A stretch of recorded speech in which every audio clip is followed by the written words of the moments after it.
Greetings. My name is Jordan Booker. And I'm going to be speaking a little bit about topics in teaching, pedagogy.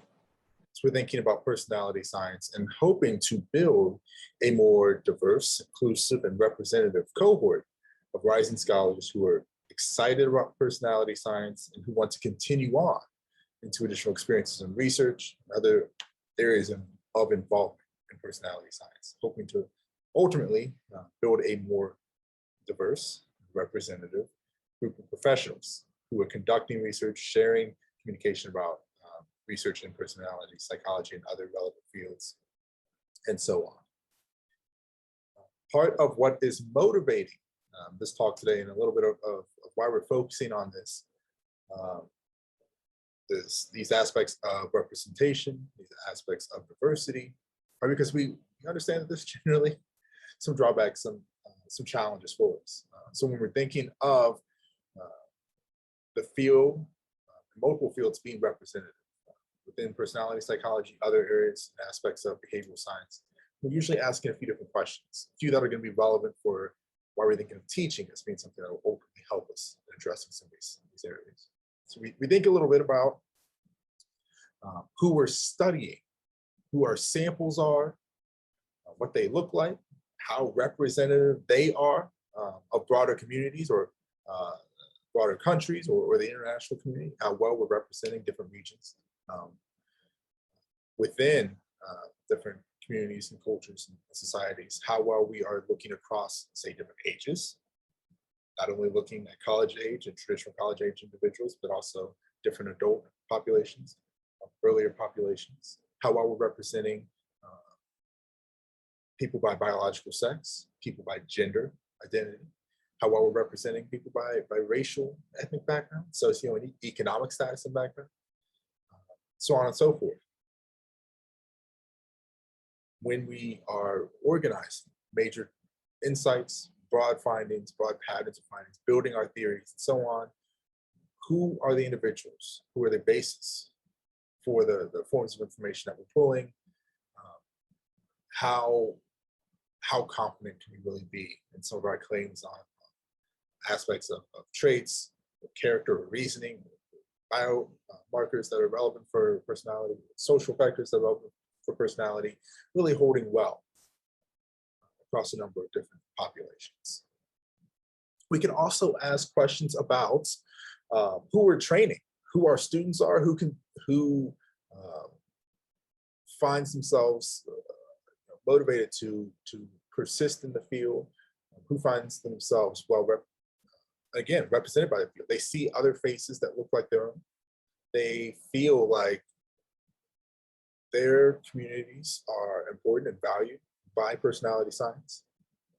They feel like they have opportunities to move into personality science, that there will not be major barriers because of their background characteristics. And again, this is another area where we've got room to grow and do better, thinking about individuals who have concerns because of minoritized status when it comes to their gender or sexuality, when it comes to their race or ethnicity, when it comes to aspects of ability. When we think of some of the aspects of disability, either physical or psychological or mental, that can require some additional accommodation in ways that departments or universities may not always be meeting that. Are we doing enough? Are we bringing enough people to the table, making sure they can continue progressing forward well in our field, given the ways that we've structured our courses, coursework, structured other opportunities and other ways of just functioning daily in our departments. And we can ask who are the individuals who are at the forefront, who are the individuals who are leading the field, leading studies, leading science communication. How well do they represent different areas, different communities? Again, in many different ways that we can think about and define diversity and representation. Are we doing a good enough job making sure that there are pathways for folks to continue progressing through working and finding opportunities to really showcase their talents, to step into careers in personality science, within academia and beyond. And we would find with pretty much all of these areas, we've got a lot of room to grow. We've got a lot of improvements that are still needed, really broadly across psychological science, across other human-related sciences, but particularly when we're thinking of some of the challenges within personality psychology, we see some issues that are standing out to us. So thinking of ways that we can do a little bit better. So I'm going to just talk briefly about some of the steps that are helpful to think about as instructors, ways we can do a little bit better in considering what we are teaching, what's the content, and how we can push ourselves sometimes on that content. And then reconsidering a little bit some of the approaches we're taking, how we're going about teaching, to try to do a little bit better job and being representative and engaging with our students.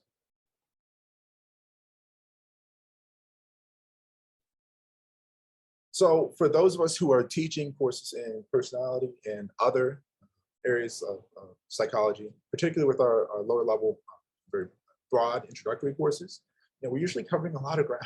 We're trying to expose students to a good bit of information, give them a good sense on the field. We're usually hitting a lot of classic studies in doing so.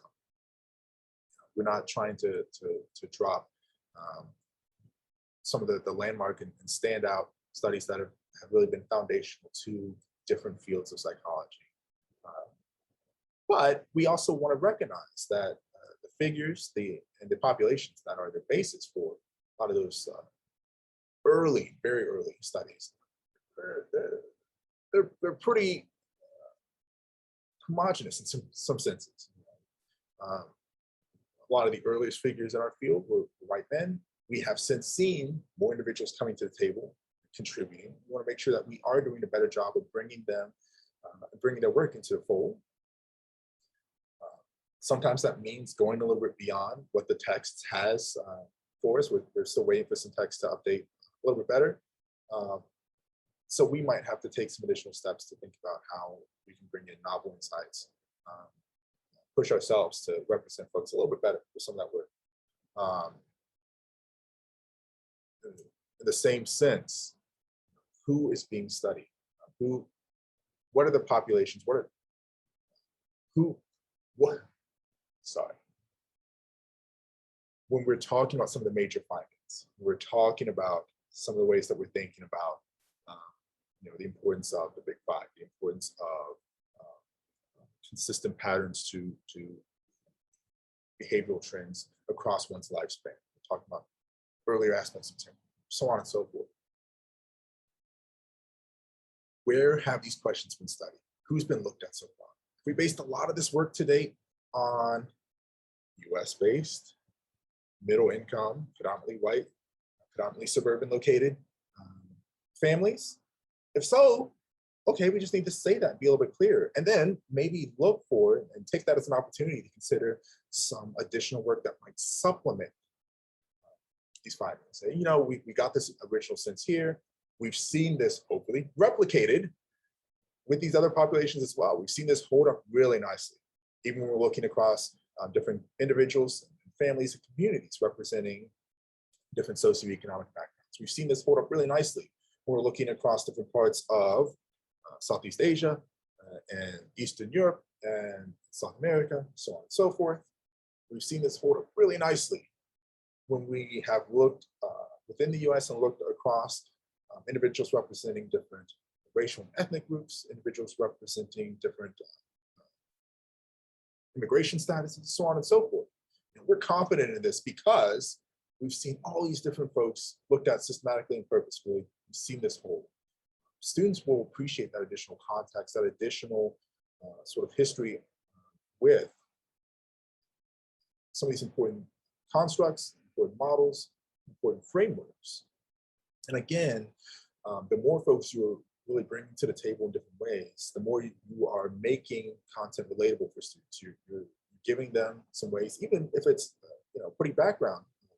You don't have to spend a lot of time talking about the connection to students, but just presenting that, it lets students see ways that they and their communities are important for the science or relevant for the science, that they can see themselves, especially if there are scholars who look like them, doing this work and being talked about, they can see themselves eventually contributing as well. There's some importance in what we're considering, kind of broadly, with the content we're already covering. Ways to supplement, do a little bit more, be a little bit purposeful with some of that. There are also ways, without abandoning what we're already teaching, ways that we can supplement some of our courses, some of our topics, some of our current text. And there have been conversations about this for decades already. Ways folks back in the 80s, if not before, were talking about being purposeful, being clear about additional topics and issues of diversity within psychological science, how we can push ourselves to do better, and talking about specific communities in their own rights, or individuals representing specific backgrounds, some of the affordances or distinct challenges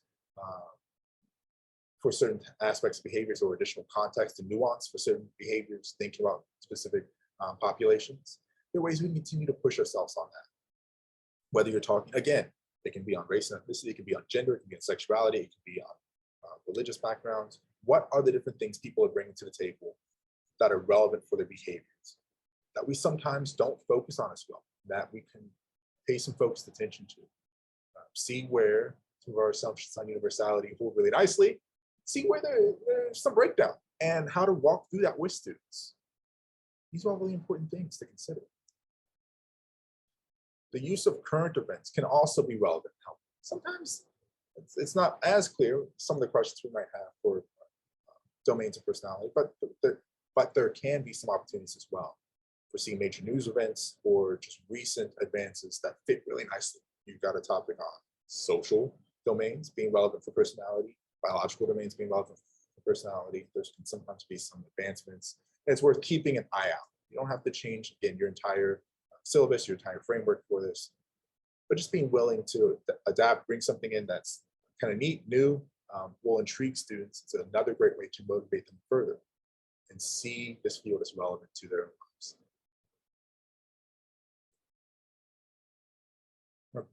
Briefly talk also about some ways we can do a little bit better and reconsidering some of the steps we take, some of the approaches we have for teaching with students. There have been a number of folks who have talked about some of the strategies for building a more inviting, inclusive, welcoming classroom environment for students. There are a lot of tips out there, a lot of them center on some similar points to what's here, but very broadly speaking, there are ways that we can be mindful as instructors, as sort of the leading figures in our classrooms, to make sure that we're not inadvertently sort of discouraging students or pushing students away from wanting to stay involved in personality, stay involved in psychology more broadly. Part of the ways we can do this is by making sure we're mindful and treating our students as individuals as we go over different topics, as we bring in topics on issues of diversity, or talk about other broad studies that have maybe been focused and looked at certain subgroups and subpopulations. We want to make sure that we're not singling students out. We're not asking students to speak on behalf of a large group, or we're talking about sort of pointing in and focusing in on students who seem to represent a group as we're talking about different topics. It's really isolating for students to do that to them. And it doesn't serve our purposes as instructors. It's not going to be constructive for us. We want to avoid making assumptions about our students as best as possible. Part of this is on just the way students are coming into our classes and the ways we assume that they might belong to certain groups or present themselves in certain ways. We don't want to make some leaps on how motivated we think our students are because of that, or how forthcoming, how prepared they are for our courses because of that. The same thing with some of the ways that students may reach out to us, and certainly in this past year plus of COVID impacts, reach out with different concerns, different challenges, different ways that they might need some affordances and grace with some of the assessments, some more time for things. We don't want to automatically jump to assumptions on their integrity, their actual motivation for our class as they're doing that. Showing a little bit of patience and grace, showing a little bit of understanding, trying to really get to know your students fairly well. Again, with a large class, that's hard, but not jumping to conclusions is going to really serve us well and keep us from shutting out, again, students who are already typically marginalized and minoritized in our classes for various reasons, whether it's because of gender or race, ethnicity, disability, economic background, so on and so forth. We want to be clear. We want to be clear and consistent with our expectations in our class. We want to have a pretty good syllabus. We want to work with pretty good rubrics if we are collecting more open-ended assignments from our students. We want to make it very clear what we're expecting, how we are going to assess our students, and we want to keep a consistent approach so that all of our students, as reasonably as possible in the human world, are being treated consistently and fairly and justly in our classes. Partly because that's integrity for us as instructors, but restly because it's what's right, that if our students become aware of discrepancies and how they're being treated and opportunities for them compared to some other peers, it leads to a whole lot of mess within the class and certainly beyond. So it's another way that you could risk really isolating students and making them not feel valued, welcome in our field. We don't want that. Lastly, this is something that it's hard to anticipate. It can come up, and it's a little bit more likely sometimes to come up when you are broaching topics of issues of diversity or teaching a course that is focused on a domain of diversity and a specific aspect of diversity. You can have and may have students who sometimes make either offhand comments or very hostile, aggressive comments toward you or toward peers. You want to do your best. It's hard. You want to do your best to try to mitigate that and address that in the moment without sort of alienating peers as best as possible, your students as best as possible. Sometimes that means just kind of taking a pause in the class, kind of stopping whatever's going on, taking a moment to really walk through what was said and why it may not fit as well with the content being taught right now, why it might be inappropriate and harmful for some of the peers, without isolating, without pointing out others in the classroom, but taking the time to address comments that could really be disparaging, diminishing for your students. It's intimidating, but it's really helpful to do. Some last points on this, and some of this fits a little bit with some of the first points here. Doing your best, again, it's hard with a large class. Trying to get to know your students a little bit. It's one of those things that's going to help reducing those risks of making assumptions, jumping to conclusions. And you really do know, what are some of the things that they're trying to get out of this class? What are some of the things that motivate them about personality science, so on and so forth. Trying to be open, practice what we call cultural humility to students. Being responsive, sensitive, trying to learn about the different values and sort of beliefs that are relevant, pertinent, salient for students coming from, or accommodations that are relevant for students coming from different backgrounds. Having different aspects of representation to bring to the table. No one is expecting you to know everything, to know it all, to have it all in hand, or to ever reach a point where you absolutely have it all in hand.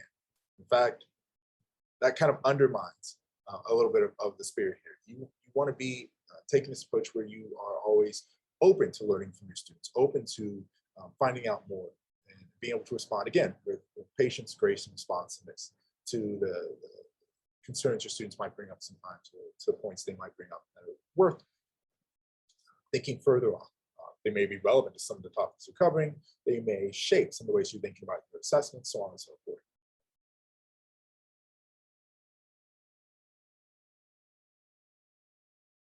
As we're thinking as faculty, thinking of the ways that we might want to change some of our pedagogical approaches, thinking about perhaps new courses, new opportunities for really diving deeply into aspects of representation and diversity, inclusion in personality science. That is really good. That's great. That's helpful. It's sometimes helpful to keep in mind as well that you may eventually need, at different levels, different administrators to at least have things on their radar, be in your corner, be ready to sort of vouch for some of the efforts and some of the changes you're hoping to advocate for, bring others on board with. So it's helpful keeping that in mind as well, that chairs, deans, and so on can be really valuable allies in thinking about purposeful steps for improving teaching, improving offerings for students, and thinking thinking purposefully about being more representative in different ways, building more inclusive, welcoming learning environment that's going to hopefully continue to motivate students for a while to stay in our field, make some great impacts. My last point here is that this is not, I don't want you to abandon, no one wants you to abandon your existing courses, your entire approach to teaching. This isn't a rejection of your pedagogy to date. Really think of ways we can do a little bit better supplement our work, finding what's worked really well for us as instructors, for our students as learners, finding ways to supplement, add on, refine, tweak, add additional context and clarity to some of the work we're already doing. That sort of incremental progress is going to be really helpful. And again, I think if we're really seeing some widespread and purposeful efforts for that, we're going to see ongoing improvements for our students. More students from more backgrounds and many ways that we can think of those backgrounds coming into and staying into personality science, continuing to make an impact with what research is being conducted, how that research is being communicated with others, whether it's others in the field, others, policymakers, community members, and partners, so on and so forth.